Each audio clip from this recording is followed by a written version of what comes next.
புத்தகம் 29 வார்த்தையை மட்டும் நான் சொல்றேன், நீங்கள் படித்து அதை பார்த்துக் கொள்ளும்படி. 29, 13, 14. உங்கள் முழு இதயத்தோடு இதுதான். எப்படி தேடணும்? முழு இதயத்தோடு நீ தேவனை தேட வேண்டும். சகோதரனே, முழு இதயம். நீ ஜெபிக்கும் பொழுது ஒரு முழு இதயத்தோடு ஜெபிக்கணும். நீ தேடும் பொழுது முழு இதயத்தோடு தேடணும். நீ உதவி பண்ணும்போது முழு இதயத்தோடு பண்ணணும். நீ ஊழியம் பண்ணும்போது முழு இதயத்தோடு பண்ணணும். எனக்கு என்ன என்பதை பண்ணினா அதை ஒரு கனியை நீ பார்க்க முடியாது. நானும் சரி, நீங்களும் சரி, எதை செய்தாலும் நீங்கள் என்ன பண்ணணும்? முழு இதயத்தோடு நீங்கள் செய்ய வேண்டும். காலம் கொஞ்ச காலம் அதுல பயன்படுத்தி காலத்தை என்ன பண்ணோம்? பிரயோஜனப்படுத்திக் கொள்ளணும். உலகத்துல பாடிட்டான் 40 வயசுக்குள்ள ஸ்டெட்டுடாயின்னு உலகத்தை பாடிட்டான். உலகத்துல பாடி எங்க பார்த்தாலும் உலகத்தானே பாடிட்டான். சினிமாவில் பாடிட்டான். ஒரு மனிதன் பிறந்து எப்படியெல்லாம் வளர்ந்து எப்படியெல்லாம் இருக்கணும் என்பதை குறித்து பாட்டிலே பாடிட்டான். 30 வயதுல 35 வயதுல 40 வயதுல ஒரு மனிதன் செட்டில் ஆக வேண்டும் என்று உலகத்தான் கல்விமானங்களை எழுதிட்டாங்க. சினிமாவில் அதை பாடிட்டான். ஆனா நாம் ஜீவனுள்ள வேத வசனத்தை கையில வச்சிருக்கிறோம். இன்னும் நாம் செட்டில் ஆகல. உலக வாழ்க்கையிலும் செட்டில் இல்ல, ஆவிக்குரிய வாழ்க்கையில என்ன இல்ல, செட்டில் இல்ல. வார்த்தைகளை இருதயத்துல நாம் பதித்து வைக்கவில்லை. வேதம் சொல்லுது. ஆண்டவர் சொல்றாரு, நீங்கள் முழு இதயத்தோடு என்னை தேடுவீர்களானால் என்னை தேடுகையில் என்ன பண்ணுவாங்கன்னா கண்டுபிடிப்பீங்க. முழு இதயத்தோடு நீங்கள் கர்த்தரை தேட வேண்டும் என்று கர்த்தர் விரும்புகிறார். நீங்கள் முழு இதயத்தோடு ஜெபித்து பாருங்க. முழு இதயத்தோடு நீங்கள் உபவாசம் பண்ணி பாருங்க. முழு இதயத்தோடு நீங்கள் பிச்சைக்காரனுக்கு பிச்சை போட்டு பாருங்க. முழு இதயத்தோடு தசமா கொடுத்து பாருங்க. முழு இதயத்தோடு காணிக்கை கொடுத்து பாருங்கள். முழு இதயத்தோடு நீங்கள் எதை செய்தாலும் அதை முழு இதயத்தோடு பாருங்க. சத்தியமாகவே பைபிளில் சொல்லுகிறேன், கர்த்தரை நீங்கள் சந்திப்பீர்கள். கர்த்தருடைய ஆசீர்வாதத்தை நீங்கள் சந்திப்பீர்கள். கர்த்தருடைய விடுதலையை நீங்கள் பெற்று சுகம் பெறுவீர்கள். கர்த்தருடைய சந்தோஷத்தையும் கர்த்தருடைய மகிழ்ச்சியையும் தேவனுடைய அநாதி தீர்மானத்தின் சிநேகத்தையும் நீங்கள் பெற்றுக் கொள்வீர்கள் என்றுதான் இந்த வேத வசனம் சொல்லுகிறது. அடுத்த வசனம் வாசிங்க. நான் உங்களுக்கு காணப்படுவேன் கர்த்தர் சொல்லுகிறார் என்று பாருங்க. நான் காணப்படுவேன். ஒருவேளை நீ ஒரு வேண்டுதல் வச்சிருப்ப, அதுல அந்த ஒரு வாழ்க்கையில் வந்துடுவாரு. அல்லது ஒரு பிரச்சனை மாறிடும், ஒரு வீடு கட்டப்படுவான், அல்லது இடம் வாங்க பிரச்சனையோடு இருப்ப, அதற்கு காணவீங்களான்னு சொல்றாரு. என் ஆசீர்வாதத்தையும் என் கிருபைகளையும் நீங்க என்ன பண்ணுவீங்க? காண்பீர்கள். என்னை காண்பீர்கள். அல்லேலூயா. நீங்கள் முழு இதயத்தோடு என்னை தேடி கண்டுபிடிப்பீர்கள். என்னை தேடி நீங்கள் ஜெபிப்பீர்களானால் நீங்கள் தேடுகையிலே என்ன பண்ணுவீங்க? காணுவீர்கள். பார்த்தீங்களா? தேடும் போது அவரை பார்த்துருவோம், ஜெபிக்கும் போது அவரை பார்த்துருவோம். ஜெபம் முடிக்கும் வந்த பிறகு அவருடைய அற்புதம், அடையாளம், அவருடைய ஆசீர்வாதங்கள், அவருடைய மேன்மை நம்மளால் பார்க்க முடியும். அறக்குறையோடு அறக்குறை இருதயத்தோடு நாம் ஜெபிக்க கூடாது. கர்த்தர் விரும்புகிறார். பெருமையோடு ஜெபிக்க கூடாது. நீ உன்னை தாழ்த்தி தேவனிடத்திலே நீ அவரை தேடுகிற வண்ணமாய் முடிவு தேடும்போது அவர் உனக்கு தென்படும் என்று சொல்றார். நீதிமொழிகள் புத்தகம் 8ஆம் அதிகாரம் தேடுங்க. 8ஆம் அதிகாரம் நீதிமொழிகள் 8:34-35 வாசிங்க. ரெண்டு ஒன்று பாருங்களேன். ரெண்டு வாக்கியங்கள் ஒன்றாக இருக்கிறது. அன்பு சகோதரனே, சகோதரே, அவருடைய வாசப்படியை நீ தேடணும். அல்லேலூயா. அவருடைய வாசப்படியை நீ தேடணும் விரும்புகிறாரு. அவர் வாசப்படி, பாதம் என்கிற வாசப்படி. பாதம் எனக்கு சிங்காசனம், அவர் பாதம் எனக்கு பூமி, எனக்கு பாதப்படி, வானம் எனக்கு. அப்ப ஒரு பாதம் பூமி. அப்ப நீ தேடுகிற இடம், நீ துதிக்கிற இடம், நீ அவரை அவர் பாதத்தில் அமர்ந்திருக்கிற இடம் நீ யூஸ் பண்ண வேண்டும் மகளே. சொல்றாரு 8:34 வாசிங்க. என் வாசப்படி நித்தம் விழித்திருந்து என் கதவு நிலையிலேயே காத்திருந்து எனக்கு செவி கொடுக்கிற மனுஷன் நீ அவரை பார்ப்ப. நீ அவருடைய அற்புதங்களையும் ஆசீர்வாதங்களையும் அவருடைய கிருபைகளை உன்னால் பார்க்க முடியும். பேச்சில் இல்ல அவளோட ராஜ்யம். ஹலோ, நான் 10 பேருக்கு பிரசங்கம் பண்ணிட்டா 10 பேருக்கு கர்த்தருடைய வார்த்தையை சொன்னா ரட்சிக்கப்பட்டுருவாங்களா? இல்ல ஆலயத்துக்கு வந்துருவாங்களா? இல்ல நான் ஜெபம் பண்ணா வந்துருவாங்களா? பேச்சில் இல்ல கர்த்தருடைய ராஜ்யம். எதுல இருக்கு? வசனம் பலத்துல இருக்கு. ராஜ்யம் எதுல இல்ல? பேச்சில் இல்ல சகோதரா சகோதரி, அது பலத்துல இருக்குது. விசுவாசத்துல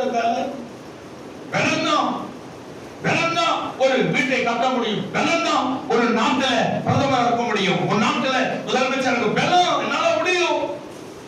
அவர் சொல்றாரு, என்னை பலப்படுத்த கிறிஸ்துவால எல்லாவற்றையும் எனக்கு பலன் இருக்கிறது. பேச்சு இல்ல. சில பேச்சியே வயசாகி செத்துருவான். ஒண்ணே இல்ல, பேசிக்கிட்டே இருப்பான். வாழ்க்கையில ஒரு நன்மை அடைய மாட்டாங்க. ஃபேமிலி சகோதர சகோதரிகள் பேசிக்கிட்டே காலம் முடிஞ்சு போயிடும். காலம் முடிஞ்ச பிறகு குட்டி வலி வந்துடும், இடுப்பு வலி வந்துடும், கழுத்து வலி வந்துடும். ஒண்ணுமே பண்ண முடியாது. எதையும் நம்ம சாதிக்க முடியாது. விரும்பினதை சாப்பிட முடியாது. தேடி ஓட முடியாது. ஆடி பாட முடியாது. உட்கார்ந்தா எழுதிக்க முடியாது. ஏஞ்சா உட்கார முடியாது. மனத்துவாதம் வந்துடும்.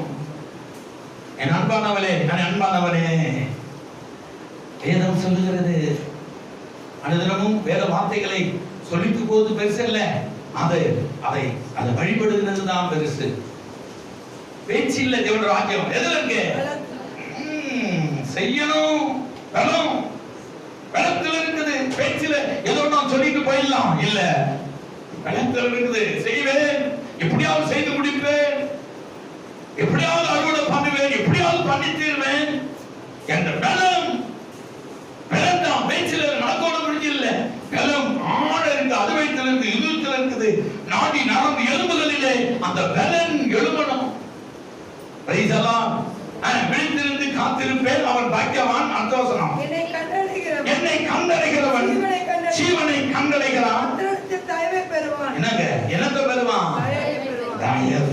என்னை கண்டனும் பார்க்கணும். அவரை முழு இதயத்தோடு முழு ஆத்மாவோடு நீ அவரை தேட வேண்டும். பேச்சில் இல்ல தேவனுடைய ராஜ்யம், ஆசீர்வாதம், கிருபை எதுல இருக்கு? பலத்தான். இடை கட்டி பலத்தான். பேச்சு பலம். பேச்சு பலம் இருந்தாதான். பேச்சு இல்லாம பலம் இல்ல, பலம் இல்லாம பேச்சு இல்ல. பேச்சு இருக்குதா, பலம் தானா வரணும். அதுதான் தேவனுடைய கதை சொல்றாரு. அவன் யாரு? அவன் எப்படி இருக்கானா? என்னை கண்டடைகிறான். என்னை கண்டடைகிறவன் ஜீவனை கண்டடைகிறான். கட்டளத்தில் தயவையும் சும்மா விட மாட்டாரு. சும்மா விடுவாரா? சும்மா கொஞ்ச நாள் அப்படி இருக்கும். அப்புறம் பாருங்க, நீ உண்மையாய் முழுமனதோடு நீ கர்த்தருக்கு உன்னை ஒப்படைப்பாயானால் கர்த்தரிடத்தில் உனக்கு என்ன வரும்? தயவு வரும். தயவு அனுப்புவான். 3 மாசம் மேல கிடையாது, 4 மாசம் 5 மாசம் அவர் பார்த்துட்டு இருப்பாரு. 6வது மாசம் 7வது மாசம் நிச்சயமாய் உனக்கு தயவு வரும். தயவு வரும்போது என்ன வரும்? கனம் வரும். கனம் வரும்போது என்ன வரும்? மகிழ்ச்சி வரும். மகிழ்ச்சி வரும்போது என்ன வரும்? தேவனுடைய ராஜ்யமே உனக்கு கூட வரும். கணக்கு தட்ட மாட்டீங்களா? எல்லாத்துக்கும் கணக்கு இருக்குது. கணக்கு இல்லாம வானம் கிடையாது, கணக்கு இல்லாம பூமி கிடையாது, கணக்கு இல்லாம சந்திர கோள்கள் கிடையாது, கணக்கு இல்லாம அந்த வங்க கடல் அங்கே அடைத்துக் கொண்டில்லை. கணக்கு வச்சிருக்கிறாரே. கணக்கு வைக்கும் கர்த்தர் அவர் உந்தன் கண்ணீரை கணக்கு வைக்கும் கர்த்தர் உந்தன் ஜெபத்தை, உன் ஆத்மாவை, உன் கண்ணீரை. ஒரு பாட்டு, அழகான பாட்டு. கணக்கு வச்சிருக்கிறார். எல்லாத்துக்கும் ஒரு கணக்கு இருக்குது. கணக்கு மிஞ்ச முடியாது பைபிள் சொல்லுது. அந்த தேவனுடைய பிள்ளைகளே, அந்த கீழ வசனம், எனக்கு விரோதமாய் பாவம் செய்கிறவனோ தன் ஆத்மாவை சேதப்படுத்து. பாத்தீங்களா? எனக்கு விரோதமாய் பாவம் பண்ணலாம். என்ன திருத்து, என்ன ஆண்டவர், என்ன இயேசு? அவன் தன்னைத்தானே கெடுத்துக் கொண்டிருக்கிறான் என்பது. அடுத்தது, என்னை வெறுக்கிறவர்கள் யாவரும் மரணத்தை விரும்புகிறார்கள் என்று சொல்லுகிறது வேதம்.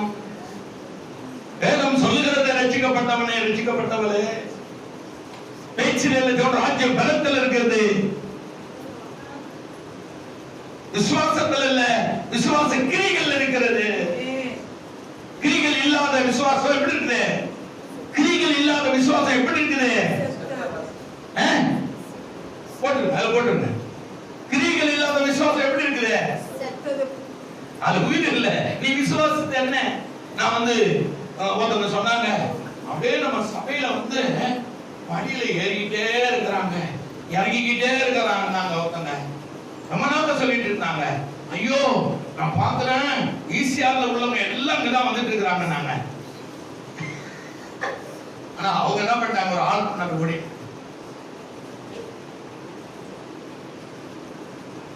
அவங்க சபையில அப்படி நிரம்பி வழினாங்க. நான் சப்பனத்தில் பார்த்தேன்னாங்க, என் காலு கீழே ஊத்துறது. ஆனா அவங்க ஆளு இல்லை. மனிதனுடைய வார்த்தைகள் என்னவா? ஏன்னா விசுவாசம் இருக்குது, என்ன இல்ல, கிரியை இல்ல, பேச்சு இருக்குது, ஆவிக்குரிய வேலை இல்ல. சொல்லுங்க, வேலை இல்ல. வேலை இருந்துனா தான் அந்த ஸ்டேஜ்ல நின்று பேசுறேன். வேலை இல்லைன்னா பேச முடியுமா? வேலை இல்லைன்னா எப்படி இருப்பேன்? வெட்டில தான் இருப்பேன்.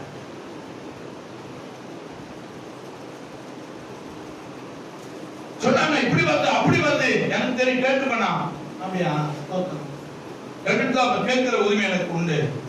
கேட்டுட்டே இருப்பேன். கேட்டுட்டு வந்து இரவுல என்ன அவங்க அப்படி சொல்றாங்க, என்ன அவர் பேசவே மாட்டார். ஏன்னா அதெல்லாம் டூப்புன்னு அவருக்கு தெரியும். அதனால எனக்கு பதில் கொடுக்க மாட்டார். ஏன்னா பதில் கொடுப்பாரு. நான் தான் அதை சொப்பனத்தை கொடுத்தேன், தரிசனத்தை கொடுத்தேன் என்று சொல்லி எனக்கு வெளிப்படுத்துவார்.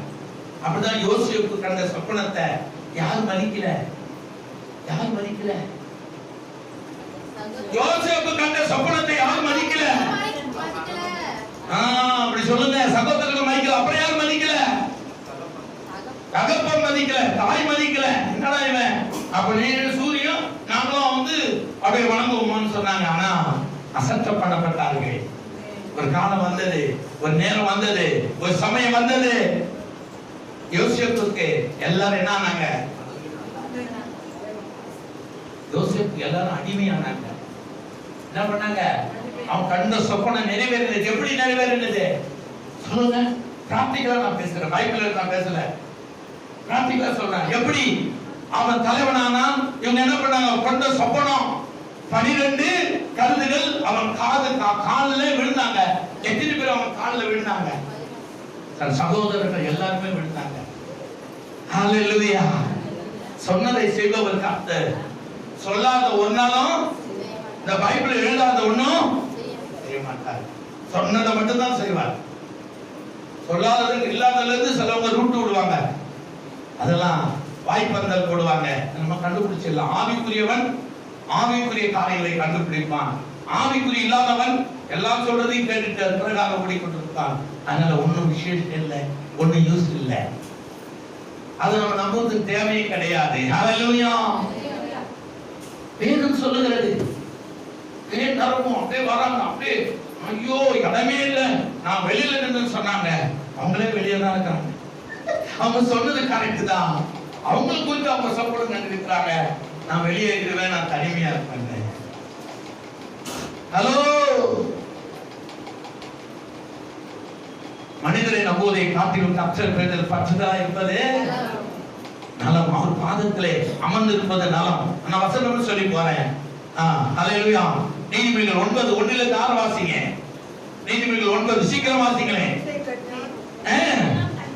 ஞானம் தன் வீட்டை கட்டி தான் 7 தூண்களையும் சித்தரித்தது, தான் கொடுத்த சந்துகளை அடித்து திராட்சை ரசத்தை வார்த்து வைத்து தான் போஜன பந்தியை ஆயத்தப்படுத்தி தனி பணிவிடைக்காரரை அனுப்பி பட்டணத்தில் உயர்ந்த வீடுகளில் மேல் நின்று கூப்பிட்டு புத்தியனை நோக்கி சொல்றாரு, புத்தியனே பேதையே என்னிடத்தில் வா, அவன் இவ்விடத்தில் வர கடவன். நீங்கள் வந்து என் அப்பத்தை புசித்து நான் வார்த்த திராட்சை ரசத்தை பானம் பண்ணுங்கள். என்ன சொல்றாரு? வேதமை விட்டு விலகு. வேதம் வந்து ஒரு பெரிய ஒரு மோசடியை தரித்திரத்தை கொண்டு வந்துடும், பெரிய ஒரு கொலையை கொண்டு வந்துடும், இல்லைன்னா ஒரு நாச மோசத்தை கொண்டு வந்து பேதையமை. பேதை கொண்டு என்ன பண்ணுங்க? விலகுங்க. அது தேவையில்லை உங்களுக்கு. ஆண்டவர் சொல்றேன், அது தேவையில்லை. ஏசா அழகா சொல்லியிருப்பாரு. 3:55-3 சொல்றாரு. 2 வசனம் இருக்கிறது. ஒரு பூமியில ஆண் பெண்ணுங்கிற ஒரு ஜோடி இருக்கிறது. வேத வசனத்துல ஒரு ஜோடி இருக்கிறது. அவர் அக்செப்ட் பண்ணப்பட்டவர். 55:3 அழைத்து என்னிடத்தில் வாருங்கள். ஒண்ணு கேளுங்கள், அப்பொழுது ஒண்ணு ஓ தாகமா இருக்கிறவர்களே, இதான் அறிவு. இவர் என்னையா வந்து போஜனத்தை பண்ணுங்கன்னு சொல்றாரு. இந்த புத்தகத்துல எந்த வசனம் நீங்க கண்டுபிடிக்கணும்? ஓ தாகமா இருக்கிறவங்க பத்தி கூப்பிடுறாரு, பசியா இருக்கிறவங்க பத்தி கூப்பிடுறாரு. ஓ 55 ஒண்ணு சொல்லுது. இதான் அறிகிற அறிவு. நான் அறிகிறேன், நான் சொல்றேன், அதை அறிகிற அறிவு உங்களுக்கு இருக்கணும். கர்த்தர் பேசுகிறாரு. ஏன் பேசுறாரு? ஆண்டவர் கூடாரத்தை இங்க போடுனாரு. ஏன் கூடாரத்தை போட சொல்றாரு? ஏன் கூடாரத்தை போட சொல்றாரு? யோசிக்கணும். அவர் மறுபடியும் சொல்ல வரா? சொல்ல மாட்டாரு. கூடாரத்தை போடுன்னு தான் சொன்னாரு. ஆனா ஒன்று சொன்னாரு, உன்னை ஆபிரகாம் தேவனும் ஈசாக்கு தேவனும் யாக்கோபின் தேவன், நாம் தகப்பனாகிய ஆபிரகாம் தேவனா இருக்கிறது மட்டும் சொன்னாரு. நீ எங்க போகாத, இங்க கூடாரத்தை போடுனாரு. கூடாரத்தை போட்டான், யோசித்தான், ஜெபம் பண்ணான், விதைத்தான், என்ன பண்ணான்? இதுதான் நான் ஏற்கனவே சொன்னேன். நித்தம் அவரு வாசல் அருகே காத்திருந்து அவருடைய ஆசீர்வாதத்தை பெறணும். அதான் இப்ப கர்த்தருடைய ராஜ்யம் எங்க இருக்குது? எனக்குள்ள இருக்கிறது. அந்த விதை, அந்த விதைய சொல்லிட்டாரு, உன் ஆபிரகாம் உன் தகப்பனாகி ஆபிரகாமுடைய தேவனா இருக்கிற நீ இங்க தங்குனாரு. அவன் தங்குனா, வசித்தான், ஒண்ணு பண்ணான். நம்ம சாப்பிடணுமே, நம்ம என்ன பண்ணணும், ஏதோ பண்ணுமே சொல்லி விதைத்தான். மழையை பார்க்கல, வானத்தை பார்க்கல, பூமியை பார்க்கல, எதையும் பார்க்கல. நேரம், நட்சத்திரம், காலம் அவங்க சொல்றாங்க, இவங்க சொல்றாங்க, அவங்க சொல்லிட்டு இருக்கிறாங்க. எதையுமே பார்க்கல. அவனுடைய வார்த்தையை பார்த்தான். விதடா பார்க்கலாம், 100 மடங்கு அறுவடை செய்தான். கரங்கள் தட்டுங்க. இதுதான் தேவனுடைய ராஜ்யம். நமக்குள்ளே பயப்படாம விதைக்கணும், பயப்படாம சுவிசேஷத்தை அறிவிக்கணும். வந்தாலும் வராவிட்டாலும் கர்த்தருக்கு தோத்துறோம். சொல்ல வேண்டிய கடமை, செய்ய வேண்டிய கடமை, நடத்த வேண்டிய கடமை, கைப்பிடி கொடுக்க வேண்டிய கடமை, சுவிசேஷத்தை அறிவிக்க வேண்டிய கடமை, உபவாசம் போட்டு நான் ஜெபிக்க வேண்டிய கடமை. ரட்சிப்பு தேவனுடையது. அததாங்க அவர் சொல்றாரு. அத்தவசனம், நீங்கள் வந்து என் அப்பத்தை புசித்து நான் வாக்கு திராட்சரசத்தை பானம் பண்ணுங்கள், பேரையை விட்டு விலகுங்கள், அப்பொழுது பிழைப்பீர்கள், புத்தியின் வழியிலே நடவுங்கள் என்று விளம்புகிறது. வேதனை விட்டுருங்க. உங்களுக்குன்னு ஒரு அறிவு, உங்களுக்குன்னு ஒரு ஞானம், உங்களுக்குன்னு ஒரு புத்தி, உங்களுக்குன்னு ஒரு வழி கர்த்தர் கொடுத்திருக்கிறார். வேதம் என்பது 4 திசைகள் வருகிற சில ஆலோசனைகள் விட்டு ஒழிங்க. தேவையில்லை. கர்த்தர் என் பட்சத்தில் இருக்கிறார். என்னாலும் எனக்கு அவர் சொல்லுவார், போதிப்பார் என்பதை மனதில் அதை நினைங்க. 10 நீதிமொழிகள் 10:22 27 வாசிங்களேன். கர்த்தருடைய ஆசீர்வாதமே அவர்தாங்க. அவர் தான் என்ன அழைத்தார், அவர் தான் எனக்கு ஞானசாந்தம் கூக்க வச்சாரு, அவர் தான் சபையில் என்னை சேர்த்து கொண்டார். சபையில் அவர் தான் என்ன சேர்த்துக்கிட்டாரு, வேற யாரும் என்ன சேர்க்கல. அவர் என்ன சபையை சேர்த்துட்டாரு. சும்மா இல்ல, கொஞ்ச காலம் கழிச்சு நான் எல்லாத்தையும் ஆசிரியப்பட போறேன். அவர் தான் என்ன சபையில சேர்த்துக்கிட்டாரு. நீங்க அப்படித்தான் சொல்லணும். அவர் கர்த்தர் என்ன சபையில சேர்த்துக்கிட்டாரு. நான் சபையில ஒரு தூணா இருக்கிறேன், சபையில ஒரு நபரா இருக்கிறேன், சபையில ஒரு விசுவாசியா இருக்கிறேன். அல்லேலூயா. நான் சொல்லுவேன், இயேசு பிரசங்கிக்கிறார் சபையில, நான் ஒரு விசுவாசியா இருக்கிறேன். எங்க இருக்கு சபை? அன்னைக்கு கேட்பாங்க, நம்ம காந்திக்கு பின்னாடி இருக்கிறது சொல்லுவேன். ஆர்சிக்கு கொஞ்சம் லிப்ட்ல வந்தீங்கன்னா இப்படி மீன் மார்க்கெட் நடுவுல இங்க ஆப்போசிட்ல இருக்கிற. அல்லேலூயா. நான் ஒரு விசுவாசி. அவ்வளவுதான். அடுத்த வார்த்தை வாசிங்க, அடுத்த வார்த்தை வாசிங்க. கர்த்தரின் ஆசீர்வாதம் ஆசீர்வதித்தாலும் அதனோடு அவர் வேதனைய சத்தியமா சொல்ற வேதனை வராது, துக்கம் வராது. சொல்லிடும் வரும், வேதனை வரும், துக்கம் வரும். ஆனா அது எப்படி வந்த வழியில ஓட்டிட்டு போயிட்டோம். I don't care. தேவன் மீது இந்த பாரத்தை நாம் இறக்கி வைக்க வேண்டும். அந்தவசனம் ஜீவனை செய்வது உடனுக்கு விளையாட்டு. என்னங்க சொல்றாரு அவரு? தீவனை செய்கிறது யாரு விளையாட்டா? மூடனுக்கு விளையாட்டு. தீமையை செய்வது மூடனுக்கு விளையாட்டா. விளையாட்டா செஞ்சிருவாங்க. ஒரு அந்த மாதிரி தான் நீச்சல பார்த்த 4 வாலிப சின்ன பிள்ளைங்க 10, 12, 13 நாத்துல எப்படி சாகுறாங்க போயிட்டு அவனை டெஸ்ட் பண்ணி பார்த்துருக்கான். ஒருத்தன் என்ன பண்ணிட்டான், கழுத்துல ஒரு 12 வயசு இருக்கும், கழுத்துல சுருக்கு போட்டு தொங்குறான். எல்லாரும் கேள்விப்படாரு, இப்படி தானடா சாப்பிடுறாங்கன்னு சொன்னா பாருங்க. அவன் ஒரு கட்டமையில நின்னா பாருங்க, காலு சரி தொங்கிட்டான். போதுண்டா, நடிச்சதெல்லாம் போதுண்டா, சிரிடா சிரிடா. எங்க சிரிக்கிறது? அவன் தான் சிரிச்சுட்டானே, ஆவி பரலோகம் போயிடுச்சு. ஒரு 4 ஃப்ரெண்ட்ஸுங்கெல்லாம் சின்ன வயசு, 12 வயசு, 13 வயசு, 10 வயசு, 9 வயசு தொங்கிட்டான். அவன்தான் காலு சிரிப்பாயிடுச்சு. உடனே அவனுக்கு என்ன ஆச்சு? ஒரு பயம், அவன் தொங்கிட்டான். ஓடி பார்த்தா அப்புறம் சொல்றாங்க, விளையாட்டுக்கு செய்த அதான் மூடதனம். மூடதனத்துல தான் ஒண்ணு செஞ்சிருவாங்க, அது வாழ்க்கையில ஒண்ணுமே இல்லாத போயிடும். மூடதனம் அந்த பசங்க அந்த மாதிரி தான் செஞ்சு அந்த பையன் உயிரை விட்டான். 9 வயசு பையன். விளையாட்டு விபரத்தில் ஒண்ணு முடிஞ்சு. ஒரு இதுல கொடைக்கானல்ல ஒரு லேடி என்ன பண்ணுது, போட்டோ எடுத்துட்டு எங்க இருந்து, அந்த மலையில இருந்து போட்டோ எடுக்கிறாங்க. நல்லா நில்லு நாங்க ஒரு அடியத்து பின்னாடி வச்சுட்டாங்க. இவங்க போட்டோ எடுத்துட்டு கீழே போயிட்டாங்க. இவங்க போட்டோவோட நிக்கிறாங்க. விளையாட்டா செய்கிறது, மூலதனமா செய்கிறது, விபரீத்து போய் முடிஞ்சிடும். ஒரு ஃபேமிலி 3 பேர், 5 பேர், 4 பேர் போய் அருவில குளிக்கிறாங்க. நல்லா ஹாப்பியா குளிக்கிறாங்க. திடீர்னு மலையில இருந்து ஒரு வெள்ளம் வந்துருச்சு. அந்த 4 பேர் என்னாச்சு, எல்லாம் பார்க்குது இல்லையா, அடிச்சுட்டு போயிட்டு 4 பேர் செத்து போயிட்டாங்க. விளையாட்டா செய்யற காரியம் எப்படி ஆயிடுமா? மனத்துல கொண்டு போய் விட்டுடும், தரித்திரத்துல போய் விட்டுடும், நோயில கொண்டு போய் விட்டுடும், பிரச்சனைல கொண்டு போய் விட்டுடும். நம்ம ஜாக்கிரதையா இருக்க கிறிஸ்தவர்கள். நம்மளை சுற்றிலும் எப்போது என்ன இருக்குது? நம்மளை சுற்றிலும் ஆபத்து இருக்கிறது. நம்மளை சுற்றிலும் எப்போது என்னதான் இருக்கு? அதான் ஜெபம் பண்ணணும், ஆண்டவரை ஜெபம் பண்ணணும், இரவுல ஜெபம் பண்ணணும், வேலை நேரத்துல ஸ்தோத்திரம் பண்ணி கொண்டு இருக்கணும் என்று பைபிள். அடுத்த வசனம், ஜீவனை செய்வது மூடனுக்கு விளையாட்டு, புத்திமானுக்கு ஞானம் உண்டு. புத்திமானுக்கு ஞானம் உண்டு, ஞானமா செய்வான். அதான் வாழ்க்கையில அவன் தேவனுடைய நாமத்தை மகிமைப்படுத்தி கொண்டு போகிறான். அடுத்தது 6 நீதிமொழிகள் 6 16 17 18 6 சீக்கிரம் வாசிங்க, நான் முடிச்சேன். 6 16 17 18 6 காரியங்களை கர்த்தர் வெறுக்கிறார். 7 ஒரு கருப்பானது, அவை யாவன? மேட்டிமையான கண், பொய் நாவு, குற்ற மக்களுடைய ரத்தம் சிந்துதல் கை, துரோகோசனை பிணைக்கும் இருதயம், தீங்கு செய்வதற்கு வெறுந்தோடும்.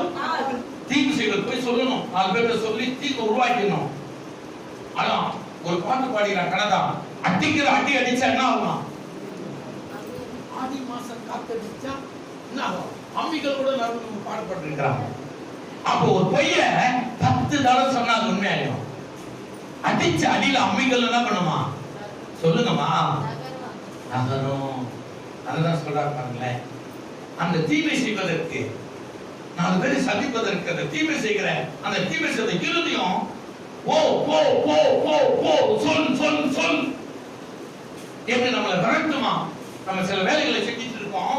என்ன நீ ஏன் போவியா, இன்னுமா அந்த வேலை இது அப்புறம் பார்க்கலாம், போ போ போ. அந்த ஆவி, அந்த பொல்லாத கிரியைகள் ஒரு மனுஷனை அல்லது மனுஷியை விரட்டுமா. போய் கொண்டே. அல்லேலூயா அல்லேலூயா. அங்க வேதம் சொல்லுது, என்ன சொல்லுது? துரோக ஆலோசனை பிணைக்கும் இருதயம், துரோக ஆலோசனை பிணைக்கும் இருதயம், பொய்யான ஆலோசனை, பொய்யான காரியங்களை அதை பிணைப்பதற்கு அந்த கால் குணந்தோடி செல்லுகிறது. அது கர்த்தர் வெறுக்கிறார் பாருங்களேன். தீங்கு செய்வதற்கு விரைந்தோடும் கால், தீங்கு செய்வதற்கு விரைந்தோடும் கால், அபத்தம் பேசும் பொய் சாட்சி, அபத்தம் பேசும் பொய் சாட்சிகள். சகோதரருக்குள்ளே விரோதத்தை உண்டு பாத்தீங்களா? சகோதரருக்குள்ளே விரோதத்தை உண்டு பண்ணுதல், உண்டு பண்ணுதல் ஆகிய இவைகளே என் மகனே. போதும். ஆகிய இவைகளே சகோதரருக்குள்ள பொய்ய சொல்லி புறத்தை சொல்லி அந்த நீங்களும் நானும் அன்பா இருக்கிறோம்னா உங்களை என்னை பிரிப்பதற்கு அநேக பொய்யான சாட்சிகள், பொய்யான காரியங்களை சொல்லி பிரிவினையை தூண்டுவது, பிரிவினையை தூண்டுவது, மனதை சஞ்சலப்படுத்துவது, இது கர்த்தர் வெறுக்கிறார். இது தேவனுடைய பிள்ளைகளுக்கு இது அவசியமற்றது, தேவையில்லைன்னு சொல்றாரு. யாத்திராகமம் 17 10 12 யாத்திராகமம் சீக்கிரம் வாசிங்க. நான் உங்களுக்கு அதை சொல்லிட்டு போயிட்டே இருக்கிறேன். யாத்திராகமம் 17:10-12. யோசுவா தனக்கு மோசே சொன்னபடியே பாருங்க, யோசுவா தான் மோசே சொன்னபடியே வாசிங்க 17 எத்தனைங்க 10. யோசுவா தனக்கு மோசே சொன்னபடியே செய்து யோசுவா தனக்கு மோசே சொன்னபடியே செய்து அமலாக்கோடே யுத்தம் பண்ணினான். மோசேயும் ஆரோனும் ஊர் என்பவனும் மலை உச்சியில் ஏறினார்கள். மோசே தன் கையை எடுத்து இருக்கையில் இஸ்ரவேல் மேற்கொண்டார்கள்.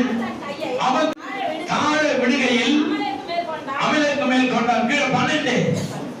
மோசேயின் கைகள் அசந்து போயிற்று. அப்பொழுது அவர்கள் ஒரு கல்லை கொண்டு வந்து அவன் கீழே வைத்தார்கள். அதன் மேல் உட்கார்ந்தான். ஆரோனும் ஊரும் ஒருவன் ஒரு பக்கத்திலும் ஒருவன் மறுபக்கத்திலும் இருந்து அவன் கைகளை தாங்கினார்கள். இவ்விதமாய் அவன் கைகள் சூரியன் அஸ்தமிக்கும் வரைக்கும் ஒரே நிலையாய் இருந்து கலந்த தட்டி கட்டரை நாங்க என்ன பண்ணாங்க. அவன் கையை கீழே போடும்போது என்னாச்சு? அவன் கைய மோசைக்கு கொடை இல்ல கீழே போட்டாரு. என்னாச்சு? அமலேக்கர் என்ன பண்ணிட்டாங்க? அமலேக்கர் எடுத்துட்டாங்க.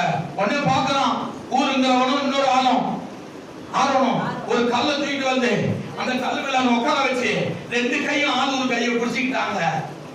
என் கை சோர்ந்து போகும்போது நீங்க வந்து பிடிக்கணும். எதுவுமே நம்புறீங்க? என் கை சோர்ந்துச்சுன்னா நீங்க வந்து பிடிக்கணும். நீங்க பிடிக்கலன்னா சபை இப்படிதான் ஆயிடும். அமலேக்கர் மேற்கொண்டுருவான், பிசாசு மேற்கொண்டுருவான். நான் ஜெபிக்கும் பொழுது என் கை சோர்ந்துடும். நீங்க என்ன பண்ண? ஆள் ஒரு பக்கத்துல என் கைய என்ன உட்கார வச்சு 2 கை நீங்க பிடிக்கணும். அப்பதான் நம்ம யுத்தத்துல ஜெயிக்க முடியும், ஊழியத்துல ஜெயிக்க முடியும், ஆத்துமாக்களை அறுவடை பண்ண முடியும். சத்தியமா சொல்றேன், நீங்க கையை பிடிக்கலன்னா இந்த மாதிரி தான் இருக்கும். காரியம் தான் நிறைய. தேவனுடைய ராஜ்யம் எதுல இல்ல? தேவனுடைய ராஜ்யம் எதுல இல்ல? எதுல இருக்குது?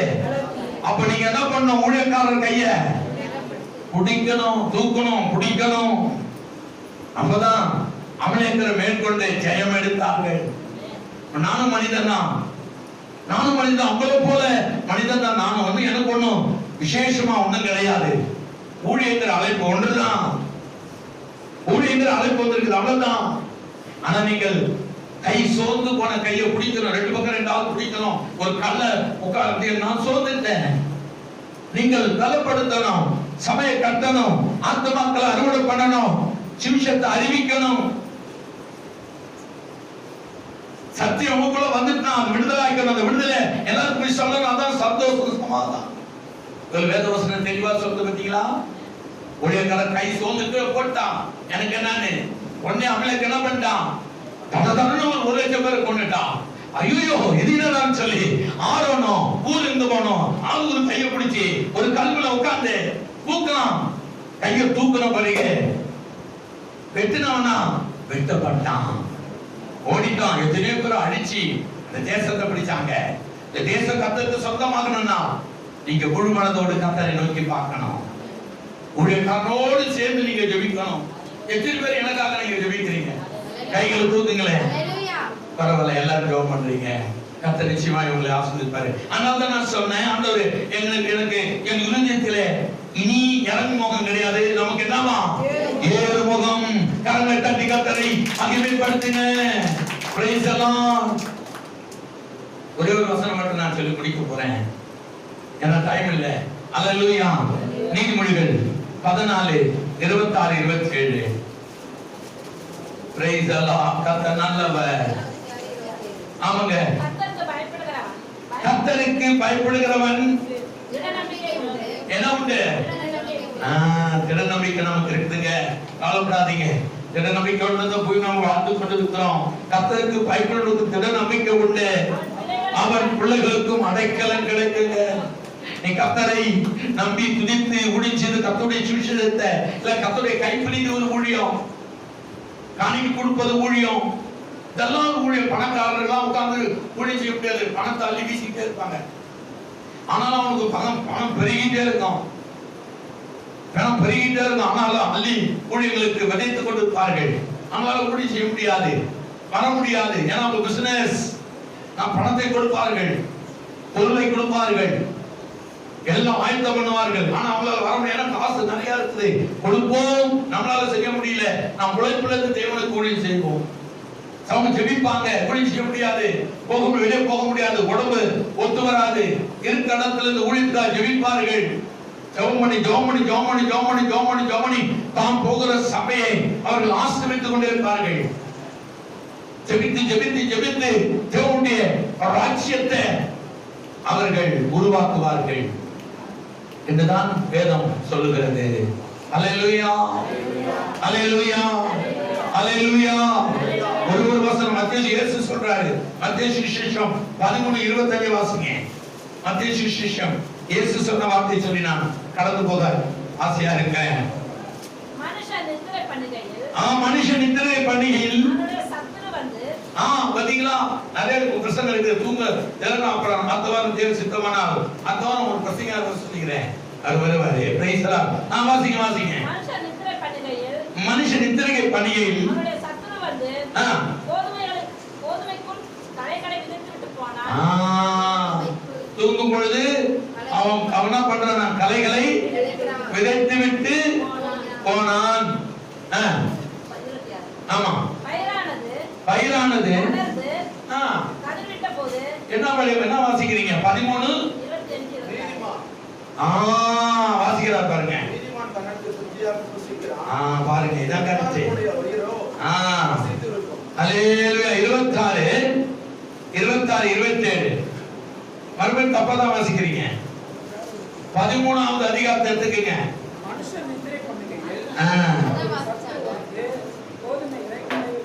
பயிரானது வளர்ந்து கதிர்விட்ட போது களைகள் காணப்பட்டது. ஹல்லேலூயா. பயிரானது என்னன்னா வளர்ந்து கதிர்விட்ட போது களைகள் காணப்பட்டது. கீழே வீட்டு எஜமானுடைய வேலைக்காரர் அவனிடத்தில் வந்து, ஆண்டவனே, நீர் உமது நிலத்தில் நல்ல விதையை விதைத்தீர் அல்லவா, பின்னை அதில் கற்கள் எப்படி உண்டாயிற்று என்றார்கள். பாத்தீங்களா, எப்படி உண்டாயிற்று? நல்லதானே பிரசங்கம் கேட்டாங்க, நல்லதானே ஜெபம் பண்ணாங்க, நல்லதானே பிரசங்கம் பண்ண, நல்ல வார்த்தைகளை கேட்டார்களே, எப்படி அவங்க கெட்டு போனாங்க, எப்படி அவர்கள் பறந்து போனார்கள். அவன் கேட்கிறான், என்ன நடக்குது ஒன்னும் புரியலையே. கீழே வாசிங்க. அதற்கு அவன் சத்துரு அதை பாத்தீங்களா, சத்துரு செய்வாங்க. சபை வளர்ச்சி அவனுக்கு தெரியும், வளர்ந்து கொண்டிருக்குது. யாரை கொண்டு செய்வது, இயேசு எப்படி காட்டி கொடுத்தது, எல்லாரும் உசாரா இருக்கான். 12 பேரும் உசாரா இருக்கான். எப்படியும் ஒருத்தன் எப்படி இருப்பான். ஹலோ, என்ன பாருங்க, 12 பேர்ல ஒருத்தன் வீக்னஸ் இருப்பான். ஹலோ, என்ன பாருங்க, 12 பேர் சீசர்கள். இயேசு எப்படி காட்டி கொடுத்தது, யாரும் காட்டி கொடுத்தது, நல்லா யோசனை பண்ணுங்க. பிசாசு யோசிப்பான் யாரை பயன்படுத்துவது. அந்த 12 பேர் எவன் வீக்னஸா இருக்கலாம், எவன் பணத்து மேல இருக்கலாம், எவன் பொருள் மேல இருக்கலாம், எவன் மாம்சம் மேல இருக்கான், பிசாசு அப்படியே ஆராய்ச்சி பண்ணுவான். அவன் ஒருவன் பணத்துல வீக்கா இருந்தான், அவனை கொண்டு என்ன பண்ணிட்டான். நான் வந்து பிராக்டிகலா தான் உங்களுக்கு பேசுறேன். இந்த பூமியில நடந்து கொண்டிருப்பதை நான் உங்களுக்கு சொல்லுகிறேன். நடக்க போறது நடந்ததுதான் கர்த்தர் இங்க எழுதிட்டார். அவன் அது வீக்காத்ததுனால அவனை கொண்டு இயேசுவை தனக்கு பயன்படுத்திக்கிட்டான். பிசாசு அப்படிதான். பாருங்க, இந்த வசனம் என்ன சொல்லுது? அதற்கு அவன் சத்துரு அதை செய்தான். யார் செஞ்சது? ஒரு சபை விட்டு சபைக்கு போகுது யாரு? சத்துரு. ஆண்டவர் சொன்னாரு, உன் வீட்டாரே உனக்கு எப்படி இருக்காங்க? சத்துருதான் சபையை கெடுத்து கொண்டிருக்கிறான். அப்படியா? பிரச்சனையா? போயிடு. நானும் பார்த்துட்டாங்க. கிளம்பிட வேண்டாம். உனக்கு இஷ்டப்பட்ட இடத்துக்கு நீ போ, ஆனா இங்க மட்டும் இருக்காத. எங்கோனாலும் போ. அவருக்கிட்டயா போ, நல்ல மனுஷன் தான், ஆனா இங்க இருக்காத. போய்விடு, சீக்கிரம் போய்விடு. அது சத்துரு செய்கிறான். இயேசு சொல்றாரு, யாரும் சொல்லல. ஆந்தவசனம் பாருங்க கீழே. அப்பொழுது வேலைக்காரர் நாங்கள் போய் அவைகளை பிடுங்கி போடவும் விட்டார்கள். அப்ப என்ன பண்ணோம்? ஒரு சபை விட்டு போயிட்டாங்க. வேலைக்காரனா யாரு? சபையார். விசுவாசி போய் என்ன பண்ணோம்? அந்த கலை என்ன பண்ணோம்? வாசிங்க வாசிங்க வாசிங்க. அதற்கு அவன் வேண்டாம், களைகளை பிடுங்கும் போது நீங்கள் கோதுமையை கூட வேரோடு அதற்கு அவன் சத்துருவதை செய்தான் என்றார். அப்போது வேலைக்காரர்கள் நாங்கள் போய் அவைகளை பிடிங்கி போட உமக்கு சித்தமா என்று கேட்டார்கள்.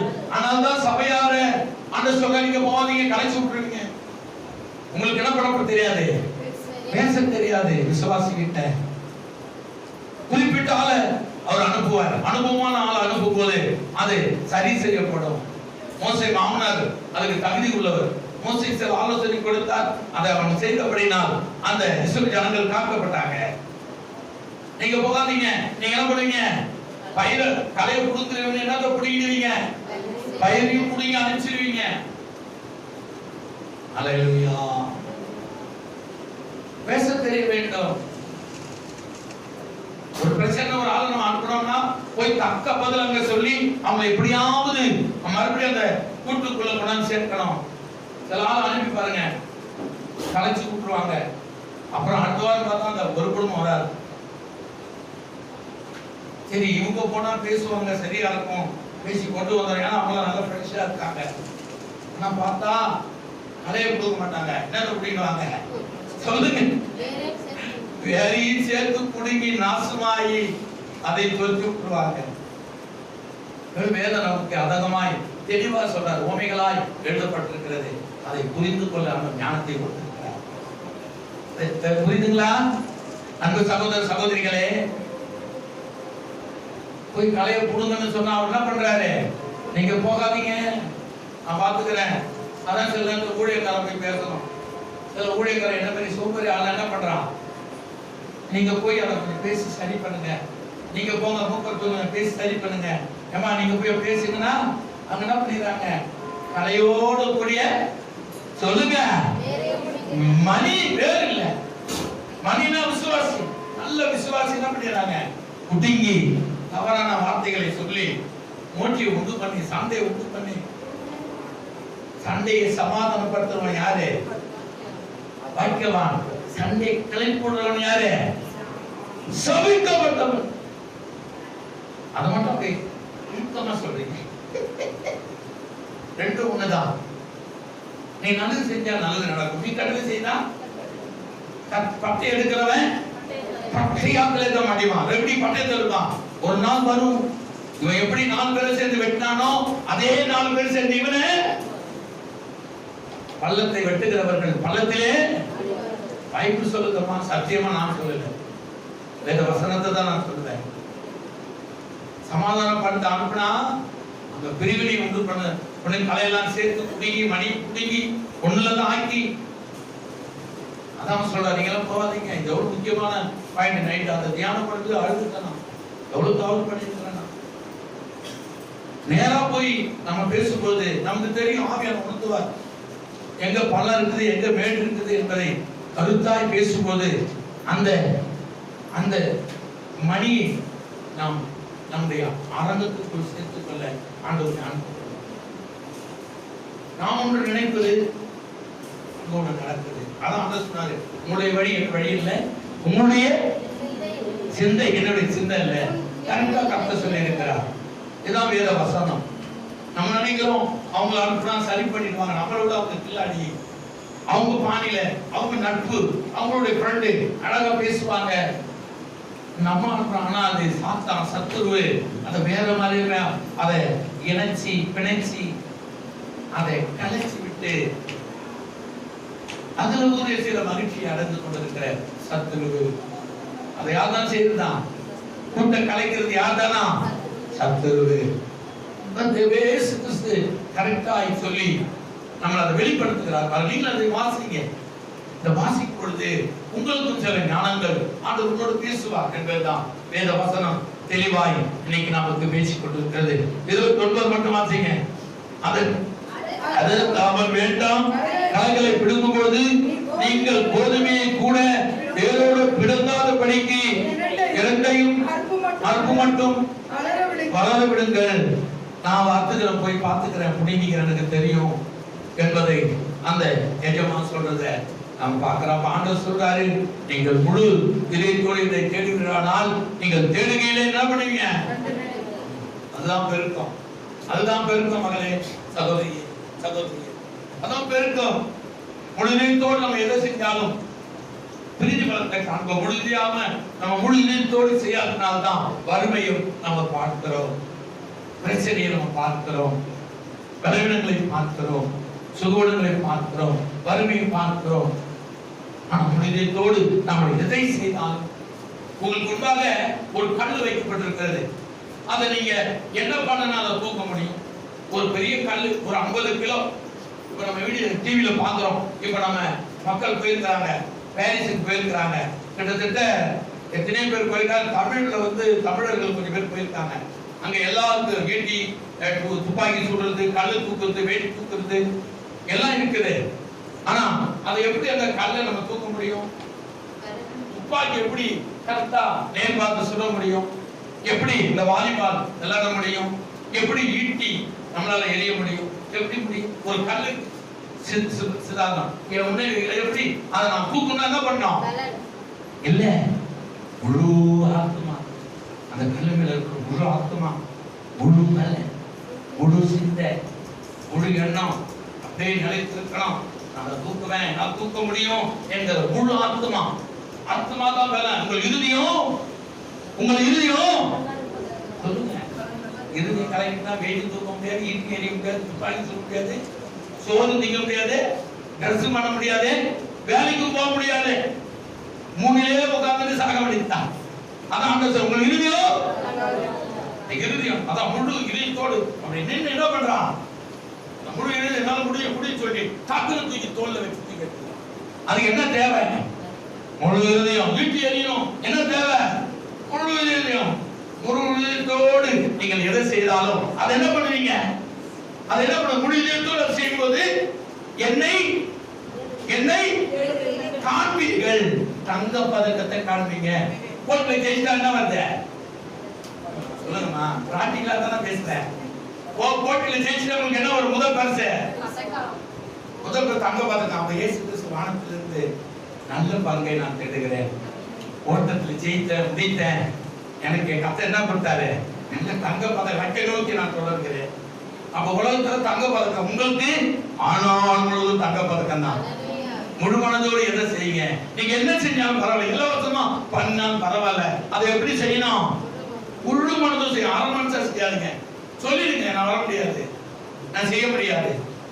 இல்ல, சத்தியமா சொல்றேன், நீங்க ஓப்பனா பேசுவது அது எல்லாருக்கும் ஆசீர்வாதம், கடவுளுக்கு நல்ல ஆசீர்வாதம். அது உங்களுக்கு எனக்கும் எல்லாருக்குமே அது ஒரு பெரிய ஒரு ஆசீர்வாதமா இருக்கிறது. பிரைஸ் எல்லாம். அப்ப முழு மனதோடு இருந்தால் எதையும் நம்ம முழு மனம், முழு இறுதியும், முழு ஆத்மா நமக்கு தேவைப்படுகிறது. அறக்குற மனதோடு எதுவும் செய்யாதீர்கள். அது உங்களுக்கு நல்லதில்லை, கர்த்தருக்கு நல்லதில்லை, வாழ்க்கைக்கும் அது நல்லதில்லை. நம்ம எழுந்திருப்போமா?